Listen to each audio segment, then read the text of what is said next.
have 3 million underserved children, just children in America from speech therapy. So many kiddos need speech therapy. There's long wait lists. There's shortages of speech therapists. I can tell you, the school I worked with in LA, I had 72 kids on my caseload. 72 kids. So I had to do group sessions. Like, there's no way I can see 72 kids in a week. The child should have their first word around 1 year old and then start to develop from there. So if by 2, they're not speaking at all, 1 year, 8 months, not speaking at all, and having very few words, that might be the right time to start getting some assistance in language development. As far as like articulation for sounds and such, if you're supposed to have a set sound by age 4 and they don't have it, like R's are a popular one, L's are popular, S as well, getting some assistance. Okay, wow, my child is 3 or they're 4 and they don't have it perfectly yet. Time to get some assistance with that articulation element. Hey y'all, welcome back to Through with a Splash of Tea, a podcast where conversation is key. I'm your host, Cass, and let's get right into it. So today we have a very special guest. Today we have Sheeva Abolhassani. Sheeva is an experienced speech and language therapist with a demonstrated history of working in the education management industry. She's also skilled in language disorders, language development and speech therapy, and so much more. Sheeva also founded ASD123 in 2022. ASD123 is an innovative interactive platform that improves language of children with speech and language needs. So we're going to learn everything about language and everything about speech and all those things thanks to Sheeva today. But first things first, thank you, Sheeva, for coming here today. Thank you for having me and inviting me. I'm so excited to just have this conversation together. Yes, it's going to be such a good time. Yeah. So like I told you a little bit offline, I like to start my guests I like to have my guests start at the very beginning because like I tell all of them, I feel like it pours at least a little bit into who you are today. So can you give us a little bit about your background, where you came from, your family dynamic, things like that? Yeah, of course. So I was born and raised in Massachusetts. My background is Iranian. So my parents immigrated to this country after the revolution. Well, my dad came before the revolution and then my mom came after. So born and raised here, and with them, they always put in that strong work ethic and, make it. And a lot of great opportunities were given to them and to me by being here in this country. So it all kind of started there from them. And as far as like my passion for speech therapy, it started from my brother. He is hard of hearing, he's deaf.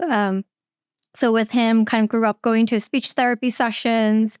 And once it was time to choose a major, I was thinking pediatrician, and I was like, what about speech therapy? Look, maybe you've been in this for a bit with him. I was like, you know what? That doesn't sound so bad. So then I, started on this field journey of speech therapy, which led me to college and to grad school. A lot of blood, sweat, and tears, minus the blood, but it was a lot of hard work, but for something I'm very passionate about. And through graduating, ended up living and working a bit in New York City, then to LA, and then to London, and then I moved back here. Wait, no. We need to discuss all of it. Okay, hold on. Okay, so we're going to rewind very, very far back a little bit. I want to talk about you and your brother's relationship. Is he older? Is he younger? I would assume that when you were growing up, also, do you speak Farsi? That's what I was going to say next. I know. Okay. So in a household, I assume that you're being raised to speak Farsi, English, as well as learning to sign. Yes. And how was that dynamic? Like, tell me about that. Of course. Yeah. It was quite an interesting journey in my language learning, I think. I'm older. I'm the older sister, so my brother's younger. Growing up, it was predominantly English. Okay. But then we went to Iran when I was like 5 or something. And my mom said, I want her to learn Farsi. She's responding to you guys in English. We need to fix that. So that forced me to speak all Farsi when I was there visiting family in Iran. Came back to America after that trip, and I was only speaking Farsi. So when I was in the nursery, preschool, they called my mom and they're like, she's not speaking English. So my mom had to kind of explain like, okay, when you're outside the house, it's time for English. When you're in the house, it's Farsi. And then sign language got into the mix with my brother as we started to learn. And throughout actually until about like fourth grade or so for me, because then he got a cochlear implant. And with that, my mom saw him signing a lot. And she's like, we want to work and help him do with speaking more. So then we had to stop sign language. And so he had to stop that and for us to do some more language speaking for him at the time. But as far as my brother, luckily now he is doing signing again. And he's in touch with that deaf side of him, deaf culture. And with him, sometimes I get to practice as well, which is really great.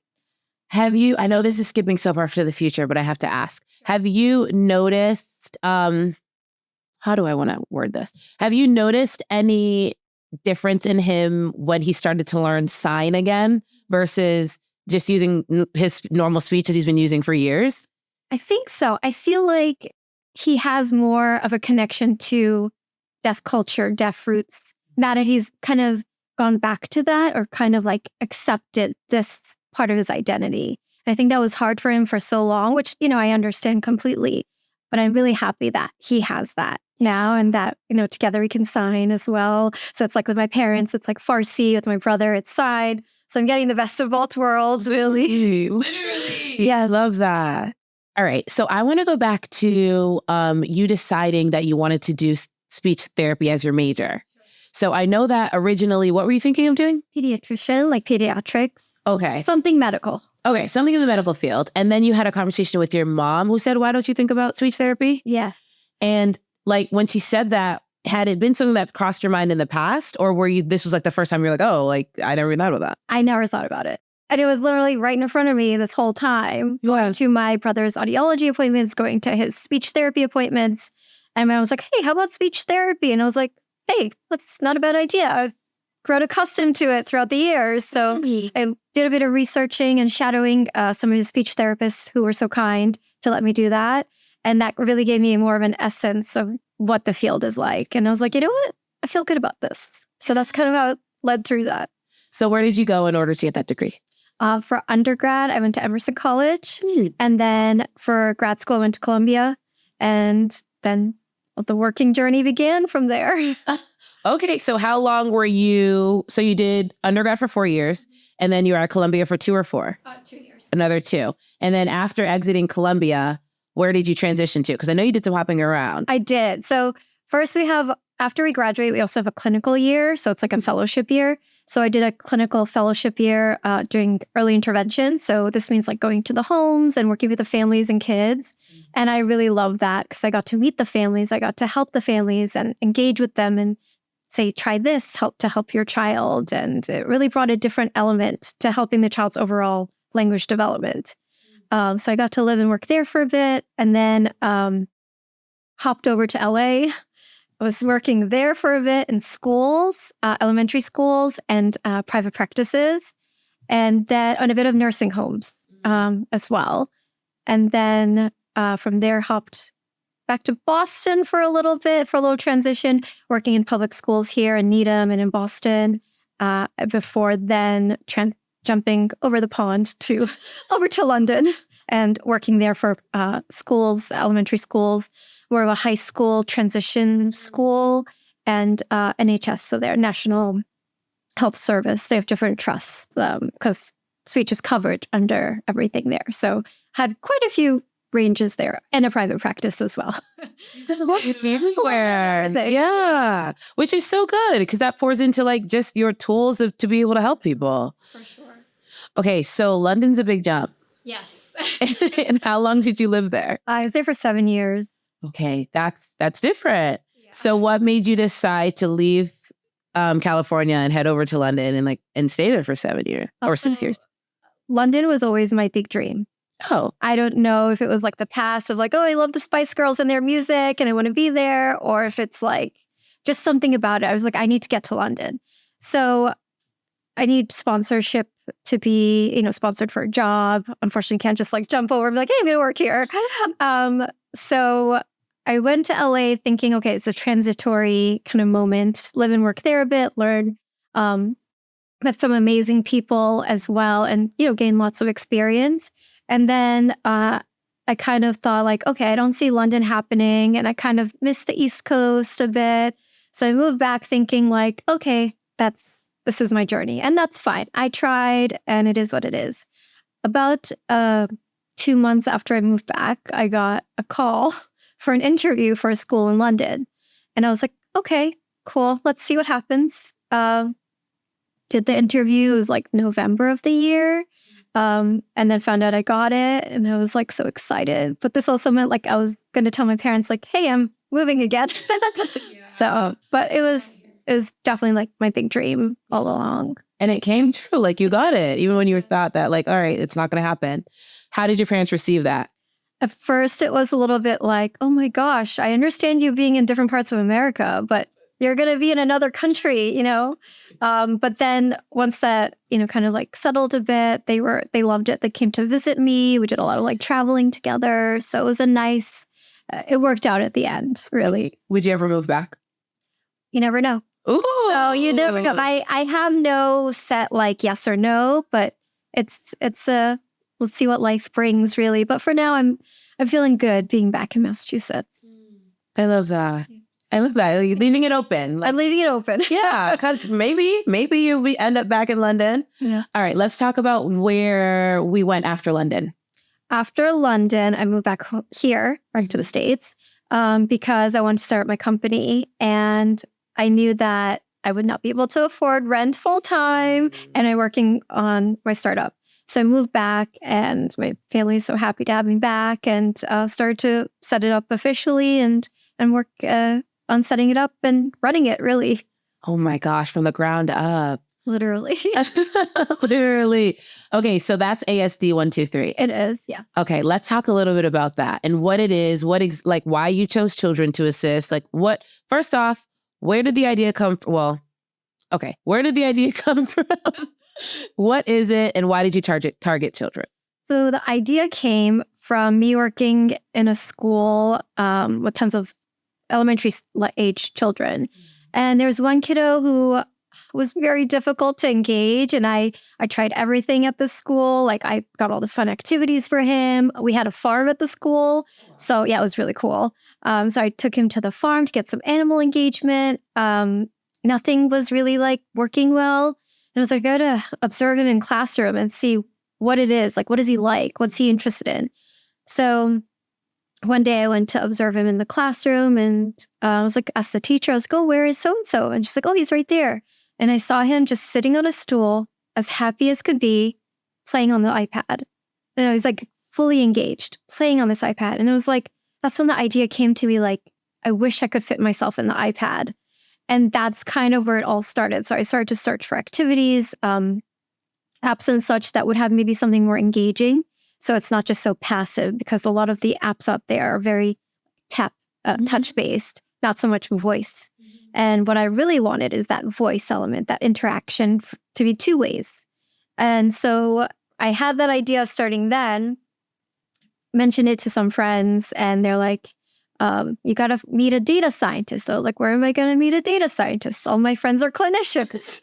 So a colleague mentioned to go to a hackathon at Oxford University, and I applied, got in, and put into groups. And you weren't allowed to say what your profession was in the group until the end. And at the end, one of the team members I worked really well with, he mentioned he's a data scientist. I was like, I have an idea. So I was like, can I talk to you? And so that kind of started that whole idea and development as a whole. And it was pediatrics, because I worked with pediatrics for so long. And language development is always critical, but early ages, it's even more critical. We need that. We need more resources. We need earlier intervention is better than later intervention to help the child as a whole with their overall language development. And I was like, this is going to be helpful for the child, helpful for families, because a lot of speech therapy is unstructured. It's very much like, try this. There's no recipe, like a little bit of this and a little bit of that. It's very unstructured. So with this, giving them some structure, some hope, and some hope that once they use it in this app, having that interaction, they'll get to carry it over in other environments like their home environment and school, and not feel so frustrated that they can't communicate. They can use some of these words and present it to parents to communicate their needs and wants. So that was kind of like the overall hope and everything with that. Wow. So is ASD123 currently an app? It is. A fully developed app. And what does one experience once they download and they open it up? What's the experience? So once you download it and you open it, it's very Candyland theme. There's a different word for each gumdrop. And these are the words that are used more highly. So I'm thinking about like sessions that I do with kids. Popular words are like more, go, up, things like that. So by choosing one of those gumdrops, keyword, the child will say that word and then power the activity. So for example, if we chose go on the gumdrop go, they'll select go, and we will have like a train activity, and the child will say go for the train to move instead of the tapping. So that's that interactive engagement. And as we repeat go, go, go, the train is physically moving. It's moving, literally. And so there's different levels for that. And then that word go will have different activities in that as well. So the child can really learn that word and utilize it in other environments. That's so good. Sheeva, that was really good. How long did it take you and the data analyst? Yes. To Robbie. Shout out to Robbie. Robbie, if you're watching this, you did it. How long did it take you guys to like bring everything to fruition and I guess present the app to whoever you need to present it to?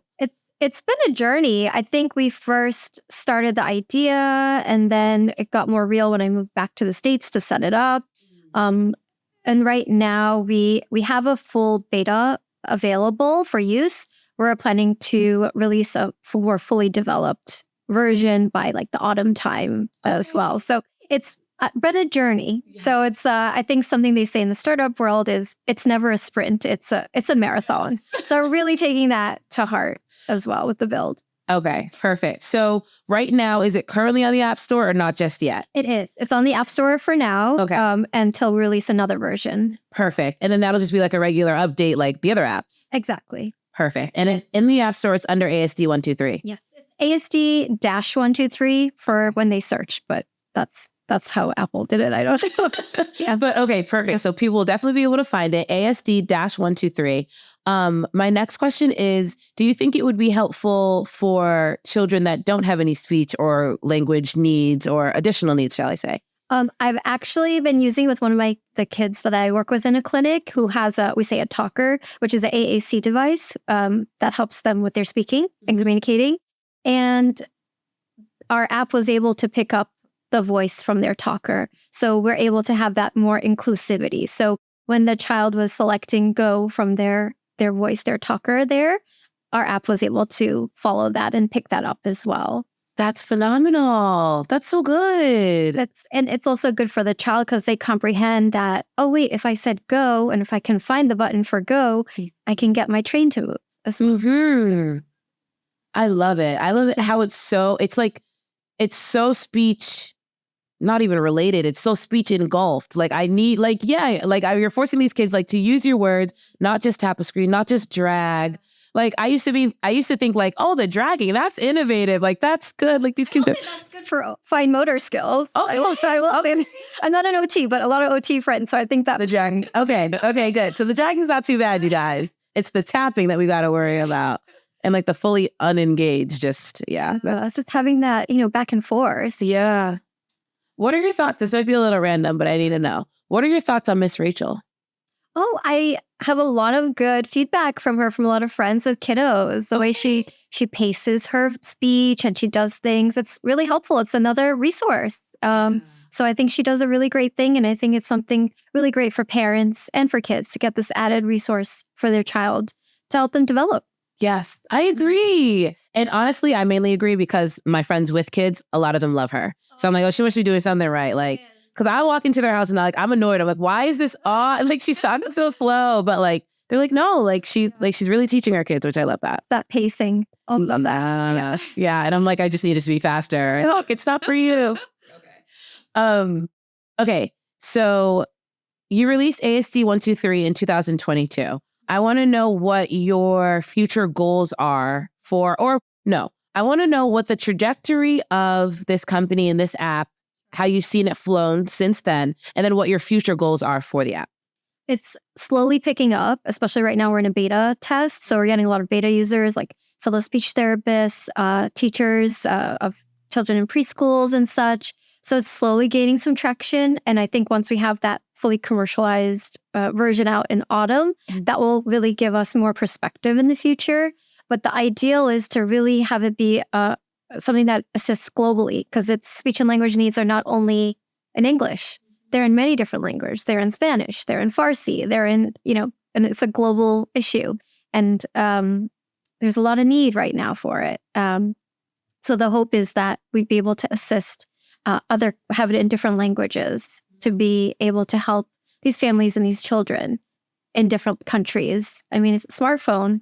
90% of the world's population has a smartphone. So it's the right time for, getting more assistance for these kiddos and their families as well. So that's kind of where we see it so far. Good. That's a great plan to help everyone, not just American or people that speak English. Like everyone needs assistance. So let's move on a little bit to like the real world and like real world applications. So I want to ask you, when is it typically, I don't know if there's actually a time. Okay, whatever. When is the time for like parents to start considering language assistance for their kids? Yeah, that's the question. At what age should they start to consider that versus, okay, my kid's just on a normal trajectory of learning a language? When should they start to be like, okay, maybe we should see somebody? So the child should have their first word around 1 year old and then start to develop from there. So if by 2, they're not speaking at all, 1 year, 8 months, not speaking at all, and having very few words, that might be the right time to start getting some assistance in language development. As far as like articulation for sounds and such, if you're supposed to have a set sound by age 4 and they don't have it, like R's are a popular one, L's are popular, S as well, getting some assistance. Okay, wow, my child is 3 or they're 4 and they don't have it perfectly yet. Time to get some assistance with that articulation element. And then social skills is a whole other bubble as well with different things. It's literally, we do so many different areas. Yeah. And there's so much to tackle because there's so much to communication. Yes. It's not just words. It's not just, Exactly. And if it is words, like, how are you going to communicate these words? Are you going to be able to do it in English? Do you have to sign it? Do you have to Exactly. There's a lot of different avenues. So in all of your teachings and learnings and working with so many different companies and then creating your own, what do you think is one major takeaway that you've been able to grasp from the people that you've been working alongside, or even maybe your brother? I think the main thing is think functional. Think fun and functional. Make it that the child or the user, the individual would be enticed to be part of our app using it. And also not just have it be fun, but have it be something usable that they can take away and use in different environments, in the home environment, the school environment, in their life as a whole. And as a speech therapist, our main thing during therapy sessions is it functional? Is it going to be assistive to the child or the user, individual, in other settings, not just in the speech room? So I'd say those could be the 2 biggest takeaways from developing and thinking about this as a whole. What would you say to somebody that's interested and looking to enter the speech therapy space?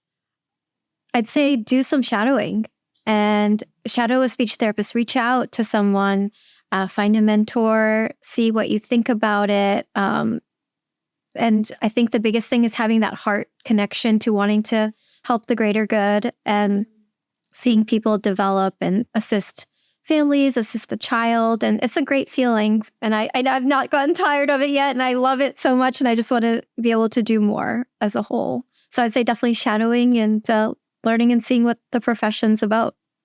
Yes.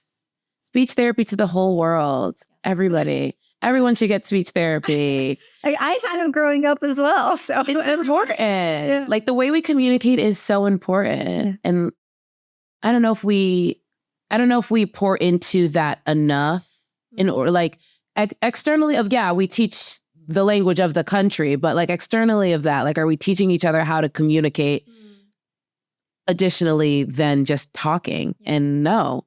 And then the other realm of it is people that do need assistance. Like, do we offer as many avenues as humanly possible to provide assistance? Well, I will say we have 3 million underserved children, just children in America from speech therapy. So many kiddos need speech therapy.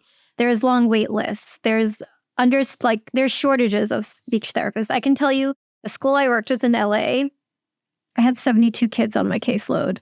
72 kids. So I had to do group sessions. Like, there's no way I can see 72 kids in a week. No. So there is a major shortage of speech therapists. And, when you get access to one, there's a wait list, or then just such a timeline and that's one of the things that led me to develop this, because I thought about COVID and lack of accessibility for families and such. Like, oh, what do they have access to?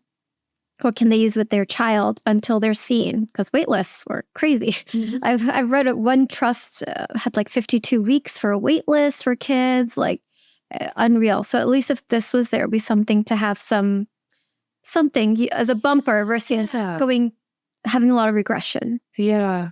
Yeah. And then it's frustrating not only for the child or for the person experiencing, like, that they need the assistance, but also like their support, like the parents, the support system. It's like, we all want to be able to assist this, and there's not enough resources for us to do this. No. It's like, where do we turn? But it's places like this, it's apps like this, it's to additional organizations that offer speech therapy. Like, you just can't stop trying to like get the assistance needed. Exactly, 100%. And I'm really grateful that, in the US we have early intervention, so access to that. But then it's like, well, what happens when that ends sometimes? So it's like getting in schools, and it's a whole lot of layers. But the most important thing is getting more accessibility for speech therapy for children and individuals as a whole, really. Thank you for doing this. Of course. Like, that's that's so good. That's so good that you provide assistance to this. I would say it's underserved. Definitely underserved. There's 3 million. Yeah, definitely underserved, you guys. Oh my gosh. Can you look at this camera and let people know how to contact you? Sure. You can contact me at Sheeva at asd123.org, or you can find us on Instagram, asd.inc.